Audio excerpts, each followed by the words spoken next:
మనకి రాసిపెట్టి ఉన్నప్పుడు ఇలాంటి చిన్న చిన్న హెల్త్ సమస్యలు వస్తాయి. వాటి గురించి పట్టించుకోకండి. ఇందాక అమ్మాయి చెప్పింది, నీ పని నువ్వు చూసుకో, నా పని నేను చూసుకుంటానని.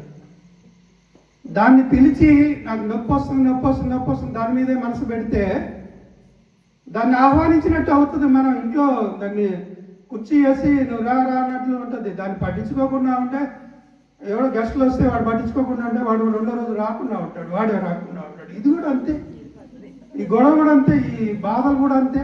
దాని గురించి పట్టించుకో, దాని గోలకు దాంది, మన గోల మంది. నేనంతే వచ్చాను, నేను స్టాండ్ పట్టుకుని వచ్చాను. కృష్ణారావు గారు చూస్తున్నారు, అతి కష్టం మీద అక్కడి నుంచి మన యాత్రి నివాస్ కాడి నుంచి ఇక్కడ దాకా అతి కష్టం మీద ఇక్కడికి వచ్చేసి తెల్లవారుజామున 4 గంటలకల్లా ఉండేవాడిని ఇక్కడ. గురువు గారు నన్ను లేపడానికి వచ్చేవారు. సుబ్బారావు గారు 3 గంటలకు వచ్చి తలుపు కొట్టకపోతే నేను స్నానం చేసి వస్తా ఉన్నా. ఆయన షేక్ హ్యాండ్ ఇచ్చేవాడు. నేను ఆయన కంటే ముందుగానే లేచేసి రెడీ అయిపోయి ఉండేవాడిని. ఒకటి మెంటల్గా మనం ప్రిపేర్ అయిపోయిన తర్వాత, ఒక జ్ఞానం అనేది తెలుసుకున్న తర్వాత గురువుగారిని పట్టుకుని ఇంకా అంచెలంచెలుగా మనం ఆ హెల్ప్ తీసుకోవాలి. రెండోసారి వచ్చాను నేను, రెండోసారి స్టిక్ పట్టుకుని వచ్చాను. ఆ హీలింగ్ చాలా వరకు జరిగిపోయింది. స్టిక్ పట్టుకుని కర్ర పట్టుకుని వచ్చాను.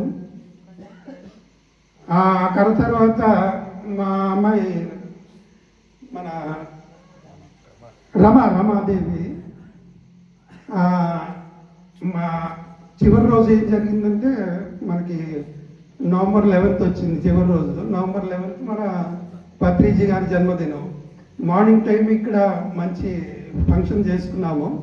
ఈవినింగ్ ఏం చేశారంటే, గురువు గారు మీకు ఇష్టమైన చోట వెళ్ళి ధ్యానం చేసుకోండి అంటే, అప్పుడు రమ ఏమందంటే, డాడీ మిమ్మల్ని అడామా కేవ్కి తీసుకెళ్తాను.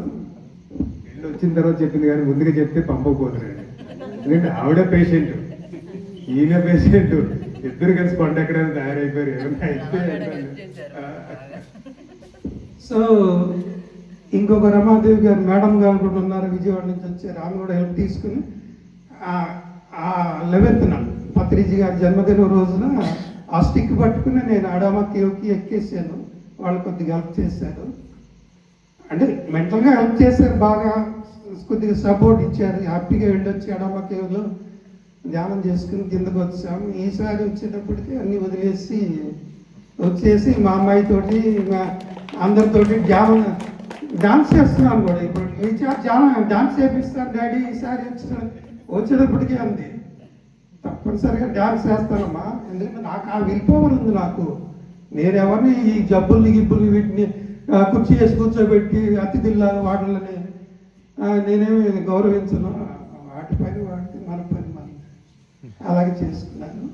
సో అలాగా ఇక్కడ కాస్మిక్ వ్యాలీ యొక్క గొప్పతనము, ప్రతి ఒక్కళ్ళు కూడా ఆ నాలెడ్జి తీసుకోండి. మనకి ఆశ్రమ మాస్టర్స్ సేతు విజ్ఞానం అని సేతు వర్క్షాప్ జరగబోతుందని ఇందాక నిన్న సార్ చెప్పారు. జనవరి 23, 24, 25, 26 ఆ తారీఖుల్లో ఆ సేతు నాలెడ్జి కూడా తీసుకోవడానికి మీరు వీలైతే అటెండ్ అవ్వండి. అటెండ్ అయితే ఏమవుతుందంటే, మనం ధ్యానంలోకి వచ్చినప్పుడు చాలామంది ఆశ్రమ మాస్టర్స్ని పిలిపిస్తారు. అందరూ కూడా వాళ్ళు కూడా వచ్చి కూర్చుంటారు, ధ్యానంలో వచ్చి కూర్చుంటారు, అందరూ కూడా వచ్చి కూర్చుంటారు. వాళ్ళు మనకి హీల్ చేస్తారు. మనకి ఏదైనా సమస్యలు ఉన్నా కూడా యాస్ట్రల్ హీలింగ్ అంటాము, యాస్ట్రల్ సర్జరీ అంటాము. మీకు ఏదైనా గుండె జబ్బు ఉన్నా కూడా వాళ్ళు సర్జరీ చేస్తారు. మీకు సర్జరీ చేసినట్లు కూడా అనిపించదు. మనం ధ్యానంలో ఉన్నప్పుడు ఈ సర్జరీలు జరిగిపోతాయి, ఆ సమస్యలన్నీ తీరిపోతాయి. మన అమ్మాయి హార్ట్ ఆపరేషన్ చేయించుకుంది రమ, అందరికీ నవ్వుతూ మీకు సర్వ్ చేస్తూ ఉంది. నీ పని నీదే, నీ హార్ట్ గొడవ నీదే, నా పని నాదే, సర్వ్ చేస్తాను. మనం సర్వింగ్ అనేది ఒకటి నేర్చుకోవాలి. సర్వీస్ అనేది ఒకటి అల్టిమేట్గా ఈ ధ్యానాలు అవన్నీ అయిపోయిన తర్వాత లాస్ట్ స్టేజ్ అనమాట.